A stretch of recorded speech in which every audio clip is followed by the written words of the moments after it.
is a moment that happens to every archaeologist, every historian, every curious person who digs just a little too deep into the past.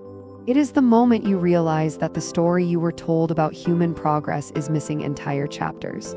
Chapters that do not just add detail, they completely rewrite the narrative. Because scattered across this planet, buried under sand and jungle and ocean, are the fingerprints of people who knew things we thought only we knew.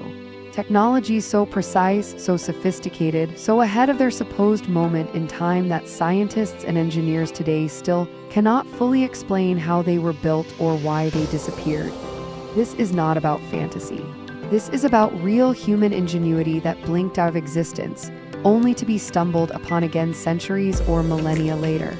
The history of human technology is far more complicated and far more astonishing than any textbook ever told you. Start with glass. We think of it as a modern material, something we mass-produce in factories with industrial furnaces. But around 2,000 years ago, Roman glassmakers were doing something with glass that scientists only understood in the late 20th century. The Lycurgus cup is a goblet made around the 4th century of the Common Era, and it behaves unlike any ordinary glass you have ever seen. Hold it up to a light source in front of it, and the cup glows green. Shine a light through it from behind, and it shifts to a deep blood red. How?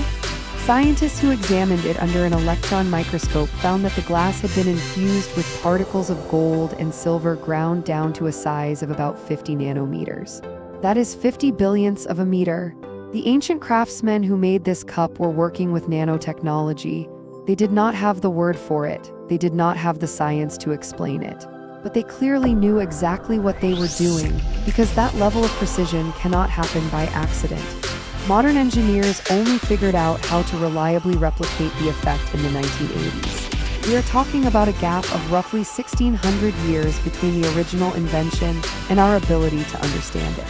Now picture a mechanism so complex that when archaeologists pulled it from the wreck of a sunken ship off the coast of a Greek island in 1901, they spent decades arguing about what it even was. The Antikythera mechanism dates to around 100 years before the Common Era, and it is not an exaggeration to call it the world's first computer. This bronze device, no bigger than a shoebox, could calculate the positions of the sun, the moon, all 5 planets visible to the ancient eye, predict solar and lunar eclipses years in advance, and track the 4-year cycle of the Olympic Games. Its internal gear system involved at least 37 interlocking bronze wheels, machined to tolerances that would not appear again in European technology for another 1,400 years. Clockmakers in medieval Europe were nowhere near this level of complexity. And yet here it was, assembled in the ancient Mediterranean world, a pocket-sized model of the entire cosmos. Who built it, we are still not certain. Why nothing like it survived, we cannot explain. The ancient world had running water before most of us realize, but the engineering that came from ancient Alexandria is in a different category entirely. Heron of Alexandria, working in the 1st century of the Common Era, designed a system of automatic doors for a temple that used fire, water, and air pressure to swing massive doors open without a single person touching them. The fire was lit on an altar. The heat expanded air in a sealed vessel beneath it. That air pushed water into hanging buckets. The weight of those buckets pulled ropes attached to the door axles, and the doors swung open as if moved by an invisible hand. It took hours and could not be stopped once started, which made it perfect theatrical mysticism. Worshippers arriving at dawn would watch enormous temple doors open on their own as if the gods were granting entrance. The underlying principle, converting thermal energy into mechanical movement through a fluid medium, is precisely what makes a steam engine work. James Watt is credited with inventing the steam engine in 1776. Heron was doing something structurally adjacent nearly 17 centuries earlier. Walk into the city of Delhi today, and you will find a pillar that has been standing for over 1,600 years. It is made of iron, 23 feet tall, weighs over 6 tons, and it has almost no rust. This is not a lucky accident of climate. The iron pillar has been analyzed repeatedly by metallurgists who found that the forging process, involving repeated hammer welding at extreme temperatures, created a thin protective layer of iron hydrogen phosphate on the surface. It essentially builds its own rust-proof coating. Modern metallurgists, with all their equipment and chemistry knowledge, have only recently been able to recreate a comparable result in a lab. The blacksmiths of the Gupta Empire built something that would not be touched by 16 centuries of monsoon and heat. We are still catching up to what they figured out. Ancient builders did not just work with metals, they moved mountains.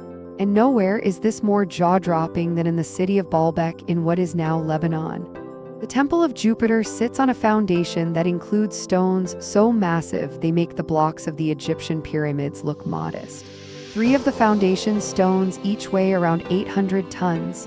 That is more than twice the weight of a fully loaded Boeing 747.